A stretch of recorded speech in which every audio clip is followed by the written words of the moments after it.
চিকিৎসা শেষে BNP chairperson Khaleda Zia অচিরেই দেশে ফিরবেন বলে জানিয়েছেন তার উপদেষ্টা ও যুক্তরাজ্য বিএনপি সভাপতি এম এ মালেক বলেন, খালেদা জিয়া অনেক ভালো আছেন।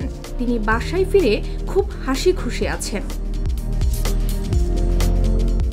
খালেদা জিয়ার এই উপদেষ্টা বলেন, ব্রিটিশ বাংলাদেশি দুটি টিম মিলে খালেদা জিয়ার চিকিৎসা দিচ্ছেন।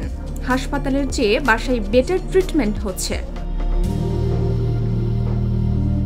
তিনি বলেন, খালেদা জিয়া তার পুত্রবধূদের সঙ্গে সময় কাটাচ্ছেন। বাসায় যাওয়ার মানে হচ্ছে তিনি আগের চেয়ে ভালো আছেন। উনি অচিরেই দেশে যাবেন। দেশের জনগণ ওনাকে দেখতে চায়। খালেদা জিয়া দীর্ঘদিন ধরে liver cirrhosis, kidney, heart, diabetes, arthritis সহ নানা শারীরিক জটিলতায় ভুগছেন।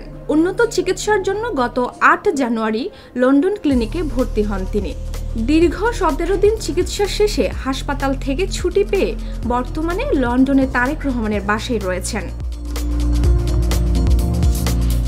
ডেস্ক রিপোর্ট, ভোরের পাতা।